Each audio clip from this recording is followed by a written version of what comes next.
Marie-André Arago, donc je travaille à l'OFB, à la direction régionale Bretagne. Donc je vais vous parler de la réglementation de la pêche de loisirs en eau douce. Je pense que ça va être un rappel pour un certain nombre d'entre vous, compte tenu des prises de parole qui ont déjà eu lieu lors de la précédente session. Mais ça permettra d'ouvrir à des échanges si besoin. L'encadrement de la pêche de loisirs des salmonidés, en fait, il y a un certain nombre de textes, du coup, il y a un empilement de réglementation, donc au niveau national, au niveau régional et au niveau départemental. Donc je vais rappeler assez rapidement ces différents textes et présenter un peu plus précisément le travail qui est fait à l'échelle du comité de gestion des poissons migrateurs en Bretagne, avec l'utilisation notamment de toutes les données que Laetitia a présentées, qui permettent vraiment d'adapter les textes sur la réglementation. Et je présenterai très rapidement la nécessité en fait, de faire évoluer les modalités de gestion du saumon avec le projet Rénosome notamment. Donc, au niveau national, les textes qui encadrent la réglementation de la pêche des salmonidés est issu du décret Amphi-Alain du 16 février 1994 et qui a été codifié dans le Code de l'environnement dans les articles R436-44 jusqu'au R436-68. Et j'ai juste mis en avant deux articles qui précisent clairement la réglementation qui doit s'appliquer pour la pêche des saumons. Donc, le premier article concerne les périodes d'ouverture. Donc, la pêche est interdite pendant 180 jours par an, doit être interdite pendant 180 jours par an, entre le 1er août et le 31 juillet, dont au moins 20 jours consécutifs entre le 1er octobre et le 30 avril. Donc, cette réglementation est ensuite déclinée plus précisément à l'échelle des comités de gestion des poissons migrateurs. Et l'article L436-65 du Code de l'environnement précise les obligations du pêcheur de saumon. Donc, un pêcheur de saumon en action de pêche doit détenir une marque d'identification, ce qu'on appelle une bague communément, et un carnet nominatif de pêche. Il doit aussi, dès la capture d'un saumon, fixer cette marque d'identification et remplir toutes les données dans son carnet nominatif. Et enfin, chaque pêcheur amateur doit adresser doit adresser une déclaration de capture à l'OFB. Voilà, donc c'est ce qui concerne la pêche de loisirs.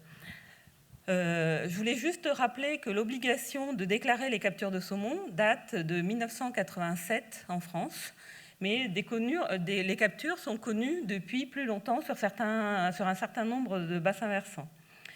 Et par ailleurs, depuis 2 ans, la Fédération nationale de la pêche en France a mis en place un outil pour que les pêcheurs puissent faire une télédéclaration, donc sur le site déclarationpêche.fr.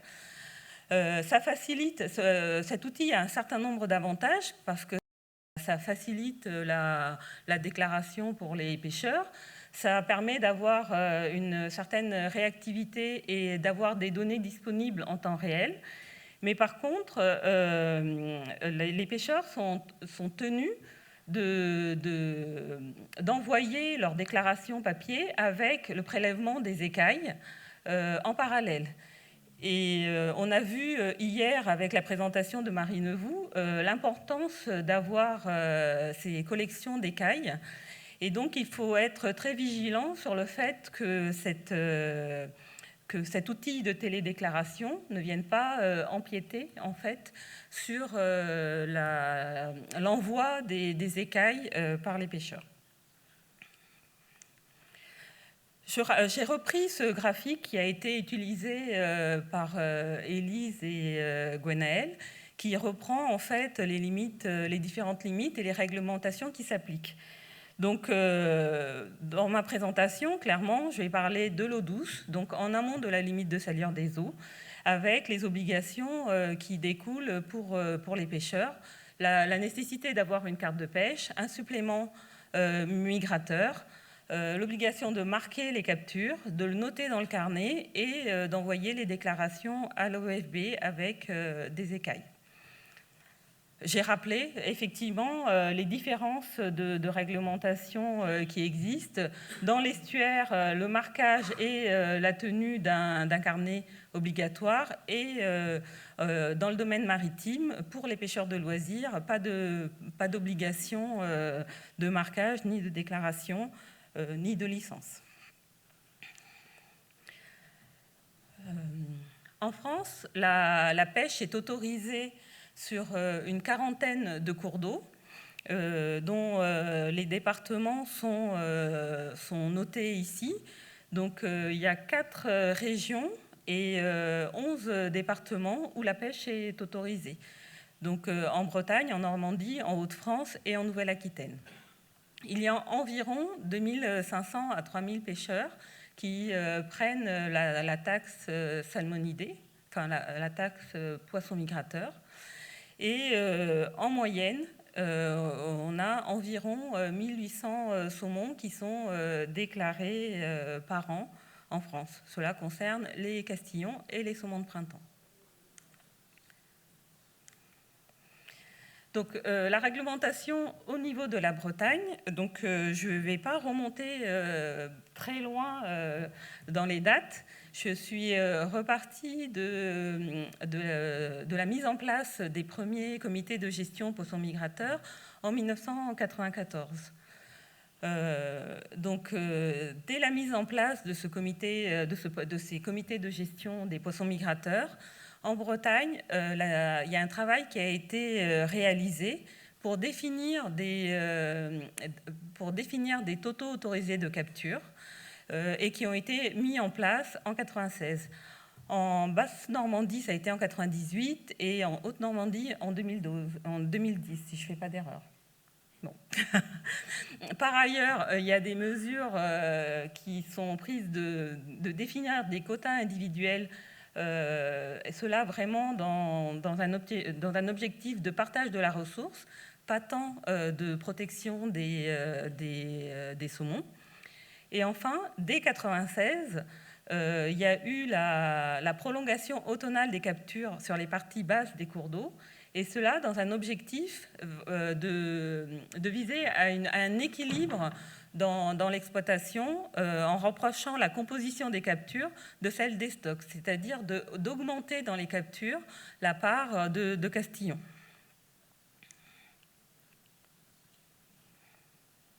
Donc, au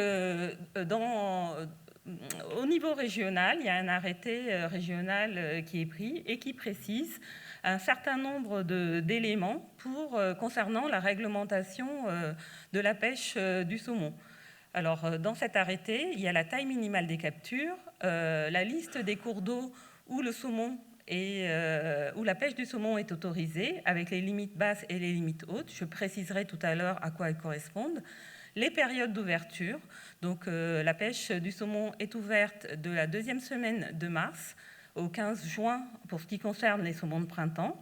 Et ensuite, la pêche du saumon est ouverte pour le castillon du 1er juillet au 31 octobre. Et la pêche est fermée dès que le TAC est atteint sur ces différents cours d'eau. C'est aussi au niveau régional que la définition de la valeur des TAC, c'est-à-dire le nombre de saumons capturables par cours d'eau, est définie, aussi bien pour les saumons de printemps que pour les castillons.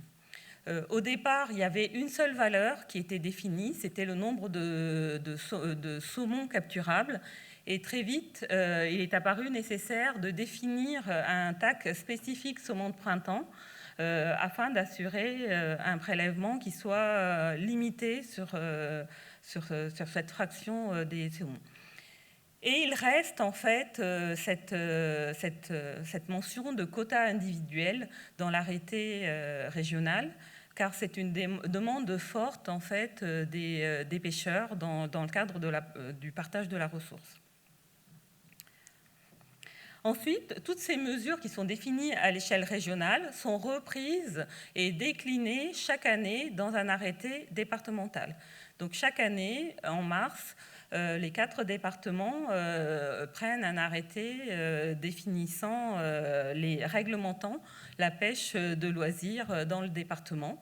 Donc ces arrêtés départementaux doivent reprendre et être compatibles avec toutes les mesures qui sont définies dans l'arrêté régional. Mais il y a des mesures supplémentaires qui peuvent être prises, des mesures plus locales. Par exemple, des éléments sur les modes de pêche qui sont du coup précisés dans ces arrêtés départementaux. Il y a aussi tout ce qui concerne les réserves de pêche qui sont aussi notées, et ainsi que les dates, les jours d'ouverture selon les cours d'eau. En fait, il peut y avoir des fermetures régulières dans la semaine. Donc tout ça est laissé à la discussion à l'échelle départementale. Donc je reprends les éléments qui sont définis à l'échelle régionale. Donc, en ce qui concerne la taille des saumons capturables, jusqu'avant 2012, la différence, la limite entre saumon de printemps et castillon était à 70 cm. Et compte tenu des données sur la station de comptage du SCORF, notamment, il est apparu que les saumons de printemps avaient diminué de taille, et que si on voulait vraiment protéger cette fraction de la population, il fallait réduire la taille correspondant au saumon de printemps. Donc, dans l'arrêté régional, il est noté que tout saumon supérieur à 67 cm sera considéré comme un saumon de printemps à partir du 15 juin. Donc on voit l'application en fait des données que l'on peut récupérer au niveau scientifique sur l'application à la gestion. Donc les castillons sont les saumons qui sont compris entre 50 et 67 cm. Et comme ça a été mentionné hier, dans l'arrêté régional, il est précisé que la pêche du bécard est interdite, c'est-à-dire les poissons de second retour. Sur la photo, vous voyez un bécard sur la photo du haut, sur le poisson du haut, qui est vraiment tout maigre et qui est prêt à dévaler pour revenir par la suite. L'autre point qui est noté dans l'arrêté régional, c'est les cours d'eau où la capture du saumon est autorisée. Donc on voit en Bretagne qu'il y a une trentaine de cours d'eau. Il y a 2 limites qui sont notées sur chacun des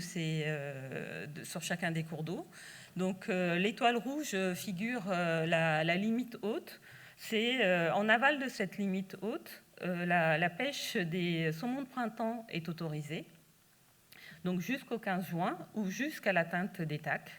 Et ensuite, la pêche des castillons n'est autorisée que sur la partie basse, c'est-à-dire en aval du cours d'eau, sur la partie située en aval de l'étoile orange là. Donc j'ai mis un petit zoom sur le Couesnon. L'idée est de protéger les saumons de printemps qui seront remontés en fait sur les parties plus hautes. Saumons de printemps qui sont remontés avant et qui seront à l'abri, on va dire, lorsque l'on prolonge la pêche pour les castillons.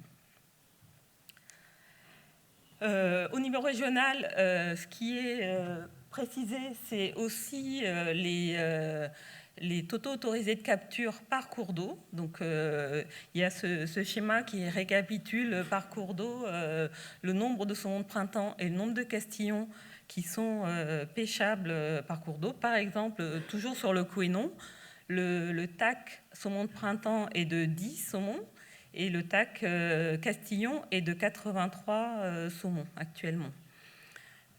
Au total, sur la Bretagne, il est possible de capturer donc 603 saumons, et pour les castillons, ce chiffre monte à 4815 poissons. J'ai juste mis un petit tableau à côté, là, pour voir, pour comparer par rapport aux captures effectivement réalisées. Donc, en saumon de printemps, en moyenne, la moyenne sur les 10 dernières années, en fait, il y a eu 313 saumons de printemps capturés et 511 castillons. On voit bien qu'on est assez loin des TAC qui sont définis. Et j'ai rajouté aussi un graphique sur les captures de saumon en Bretagne de 1987 à 2021, avec en vert les saumons de printemps et en rouge les castillons. Et par rapport au début, jusqu'en 1994, jusqu'en 1996, on voit bien que la part des saumons de printemps est prépondérante sur les captures et qu'au fur et à mesure, la part des castillons augmente. Et on peut aussi voir que à partir de 2018, on voit une diminution des captures d'une manière générale. J'ai mis ce graphique pour dire comment était définie la valeur des TAC. Donc, c'est une méthode qui a été établie par Étienne Prévost et Jean-Pierre Porcher en 1996 sur un modèle stock recrutement. Et l'idée, c'est à partir des données d'une rivière de référence sur laquelle on avait plein de données, on établissait ce modèle stock recrutement. Et ensuite, à partir de la droite de remplacement, on pouvait calculer la courbe de l'excédent produit sur une rivière. Et on prenait en fait le maximum de cette courbe pour définir le nombre d'œufs prélevables. Si vous avez des questions, Étienne fera un plaisir d'y répondre par la suite. Donc en fait, pour établir ce modèle, en fait, il est nécessaire d'avoir des quantités de données précises sur les saumons. Au départ, en 1996, ces données étaient issues de la station sur Loire. Et à partir de 2012, on a préféré utiliser un cours d'eau de référence situé en Bretagne pour définir les TAC en Bretagne. Donc ça a été le SCORF sur lesquels il y avait la station de comptage au Moulin des Princes. Donc j'ai remis ce tableau qui figure dans le Plagépomie 2018, qui montre en fait l'évolution du modèle utilisé à partir des données disponibles. Donc les critères importants, en fait, enfin les données importantes sont bien la survie en mer. Donc on voit qu'au départ, la survie était, le chiffre utilisé était important, c'était 14%. Et en fait, dans les derniers modèles, ce chiffre est à 9,5. De la même façon, les données utilisées sont la proportion de saumon de printemps dans les retours, la proportion de castillons, la taille des poissons. Tout ça, c'est des données super importantes pour pouvoir établir ces modèles stock recrutement. Et une fois que ce modèle est établi pour le SCORF, ensuite, les données spécifiques à chaque cours d'eau sont utilisées pour définir le TAC donc, par cours d'eau. Donc, il s'agit de la surface en mètres carrés en fait, d'équivalent radii rapide présent sur ces cours d'eau. Donc, c'est bien la taille du système qui est pris en compte. Et enfin, l'indice d'abondance de chaque cours d'eau qui permet de comparer en fait la productivité de chaque cours d'eau par rapport à la rivière de référence, le SCORF dans le cas présent. La méthode des TAC a été mise en œuvre durant du coup plus de 26 ans maintenant. Elle a eu beaucoup d'avantages. Elle a permis d'utiliser en fait les données disponibles, les connaissances scientifiques, et elle a permis en fait d'avoir un échange avec l'ensemble des acteurs. Donc il y a eu des réunions assez animées, on va dire, à chaque révision des TAC. Mais au fur et à mesure de ces échanges, de ces discussions, les limites de cette méthode sont apparues de plus en plus fréquemment avec des échanges sur ces différentes limites. Donc d'une part, il y a des ambiguïtés entre l'objectif de conservation du saumon et l'objectif d'exploitation. Par ailleurs, il y a des discussions en fait sur la valeur des TAC avec les pêcheurs et on oublie un peu cette notion de conservation. On va discuter sur le nombre de poissons prélevables. En fait, c'est 1 de plus, 2 de moins. Voilà. Donc en fait, on perd un peu le sens de la notion de conservation. Ensuite, il y avait une très très forte incompréhension sur les valeurs des TAC Castillon qui sont très élevées dans la méthode. Donc on a vu les chiffres précédemment. On a des TAC à l'échelle de la Bretagne qui sont à plus de 4000 castillons capturables, alors que dans les faits, il y a environ 500 castillons qui sont pêchés chaque année. Et que donc vraiment cette valeur, d'ailleurs les TAC castillons ne sont quasiment jamais atteints. Et enfin, une des limites, c'était aussi que cette méthode permettait de définir un TAC, quel que soit l'état de la population du saumon sur le cours d'eau. On comparait, on pouvait avoir des TAC très faibles, mais on partait du principe que l'exploitation était toujours possible. Donc, suite à toutes ces limites, en fait, et après plus de 20 ans en fait, de mise en œuvre de cette méthode, il y a eu une volonté de revoir en fait, toute la réflexion sur la gestion du saumon. Donc, cette réflexion a commencé en 2015 pour moi. Les premiers comptes rendus de COGEPOMI voilà, parlent de cette nécessité de revoir les modalités de gestion. Donc je ne déroule pas plus dans le détail, mais ce projet va aboutir. Donc 2015, on est en 2022. L'étude, il y a eu une thèse, il y a eu des groupes de travail, il y a eu des comités de pilotage en pagaille. Le travail a été finalisé en début d'année 2022. Et doit être, du coup, il y a une consultation des instances de la pêche. J'ai marqué jusqu'au 8 mai, donc en fait, c'est terminé.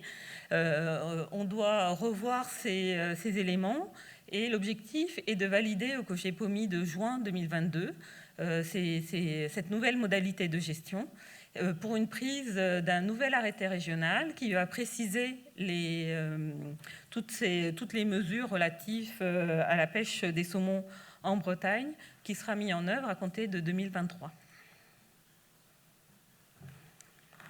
J'ai fini.